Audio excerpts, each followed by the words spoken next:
पकड़े बस रहना है, ये बन रहे पकड़े बस रहना। सर्वप्रथम आज गवर्नमेंट हायर सेकेंडरी स्कूल डाही में आज हम लोगों को आपने यहाँ पूरा समय दिया, इसके लिए मैं प्राचार्य महोदय, ध्रुव सर और महाविद्यालय के समस्त स्टाफ और छात्र छात्राओं का पहले तो मैं तहे दिल से धन्यवाद करता हूँ कि इतने व्यस्ततम शेड्यूल में परीक्षा के बीच में आप लोगों ने इतनी उपस्थिति यहाँ पर दी है। इसके लिए आप सभी का बहुत बहुत पहले तो धन्यवाद। एनईपी के बारे में पूरा भी सर ने आपको बताया। देखिए, पहले की जो शिक्षा प्रणाली थी और अब जो बिल्कुल बदल गई है। अभी तक हम लोग कॉमर्स वाले कॉमर्स पढ़ते थे, साइंस वाले साइंस पढ़ते थे, आर्ट्स वाले आर्ट्स। अब आपको जो नई शिक्षा नीति है, जो राष्ट्रीय शिक्षा नीति, इसमें आपको दूसरे विषय भी पढ़ना है। कॉमर्स वाले दूसरे विषय का कुछ सब्जेक्ट ले सकते हैं, आप योग पढ़ सकते हैं, आप स्पोर्ट्स ले सकते हैं। इसी तरह साइंस वाला कॉमर्स का कोई सब्जेक्ट ले सकता है। तो आप सभी को जो राष्ट्रीय शिक्षा नीति है, जो न्यू एजुकेशन पॉलिसी जो आई है, नेशनल एजुकेशन पॉलिसी, उसकी जानकारी होना बहुत ज़रूरी है। जब 12th के बाद आप कॉलेज में आएंगे तो पहले साल बहुत कन्फ्यूज़न हो जाता है कि हमको कौन सा विषय पढ़ना है। ऐसा लगता है साल भर हमारा एग्ज़ाम ही चल रहा है। इसीलिए हम लोग पहले से आपके आए हैं ताकि आप लोग को जागरूक कर सकें कि आगे आपका पढ़ाई का स्तर किस तरीके का होगा। शासन द्वारा हमको पोषक विद्यालय संपर्क अभियान के तहत आपकी स्कूल में भेजा गया है ताकि हम आपको हमारे महाविद्यालय की समस्त सुविधाओं और कोर्सेज की जानकारी दे सकें। पोषक विद्यालय संपर्क अभियान में आने का मुख्य उद्देश्य ये है कि 12th के बाद बहुत लोग पढ़ाई छोड़ देते हैं ना। ज़्यादातर ग्रामीण परिवेश में, पहाड़ी इलाकों में लोगों की ये सोच रहती है कि 12वीं पढ़ लिए, बहुत पढ़ लिए। हमारे घर में भी तो लोग 10वीं पढ़े हैं, कोई 5वीं पढ़ा है। तो हमारी ये सोच रहती है और हम आगे की पढ़ाई नहीं कर पाते। जबकि आज का जो समय है, आपको आगे की पढ़ाई करना पड़ेगा। गांव के बच्चे भी आगे चल के साइंटिस्ट बन रहे हैं, देख रहे हैं ना। महिला पुलिस विभाग में जा रही है, पायलट बन रही है। आगे का समय केवल एजुकेशन का है। आज हमको उच्च शिक्षा ग्रहण करना है। मेरी पहली अपील कि आप लोग 12th के बाद कोई भी पढ़ाई नहीं छोड़ेंगे। कैसी भी परिस्थिति हो, हमको आगे की पढ़ाई जारी रखना है। अभी सर से मैंने पूछा तो आपके बच्चे, यहाँ के ज़्यादातर बच्चे या तो बखारा में जाते हैं या कुरूज में जाते हैं। लेकिन मैं आपको बता दूं, जो ज़िले में 16 कॉलेज हैं, उसमें ज़िले का सबसे बड़ा कॉलेज है BCS government PG college Dhamtari.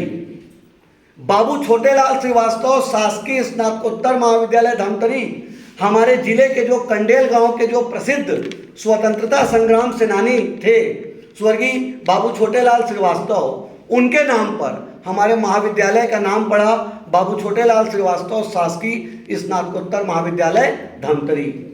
लगभग सब विषय में हमारे यहाँ सभी संकाय की पढ़ाई है।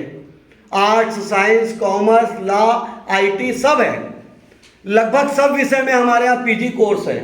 एक लॉ में अभी तक हमारे यहाँ LLB है, बहुत जल्द LLM भी हमारे यहाँ ओपन हो जाएगा।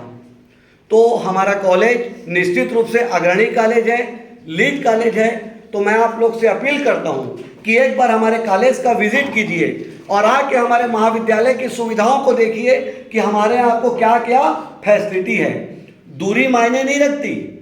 मैं नहीं कह रहा हूँ कि बखारा कॉलेज या कुरूद कॉलेज में एडमिशन मत लीजिए। लेकिन अगर आपको लगता है कि PG कॉलेज धमतरी में आपको ज़्यादा फैसिलिटी है तो आप दूरी मत देखिए और हमारे कॉलेज में आके एडमिशन लीजिए।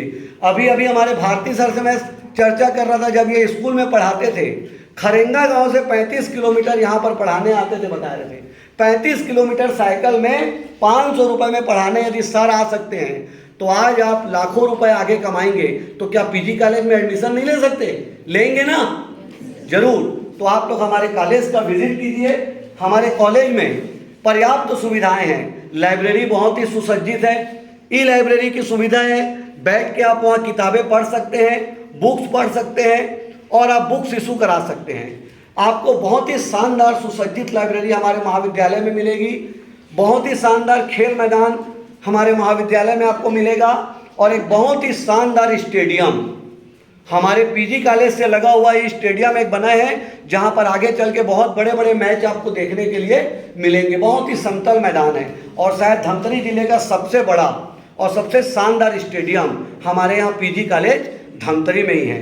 बाकी सब सुविधाएं हमारे यहाँ हैं जो कॉमन सब जगह रहती है। इसके अलावा हमारे महाविद्यालय में नेक्स्ट एनसीसी, आप लोग जानते हैं एनसीसी जानते हैं आप लोग?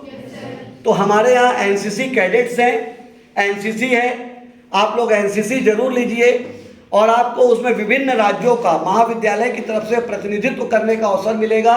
हमारे महाविद्यालय के एनसीसी कैडेट्स लगातार विभिन्न प्रांतों में जाते हैं, यहाँ तक कि स्वतंत्रता दिवस परेड में भी दिल्ली में भी उन्हें प्रतिनिधित्व करने का अवसर प्राप्त हुआ है। आपको एडमिशन में यदि परसेंट कम आ रहा है तो एनसीसी आपको वेटेज देगा।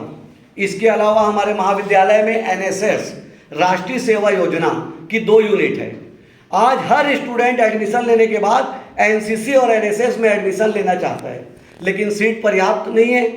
100 लोगों का ही उसमें हम पंजीयन कर सकते हैं। तो जो पहले आओ पहले पाओ, तो आप जरूर एनएसएस में पंजीयन कराइए। एनएसएस में हमारे महाविद्यालय में प्रति शनिवार साफ सफाई बृहद स्वच्छता अभियान चलाया जाता है।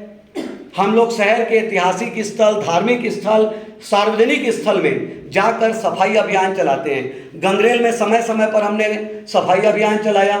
धमतरी के विभिन्न प्रकार के तालाब, कांटा तालाब, रमसौगी तालाब और बहुत सारे तालाब है जहाँ पर गंदगी फैली हुई थी, उन सभी स्थलों में हमारे कॉलेज के जो एनएसएस के स्वयंसेवक हैं उन्होंने जाकर वहाँ पर साफ सफाई अभियान चलाया। एनएसएस में 7 दिवसीय शिविर लगता है।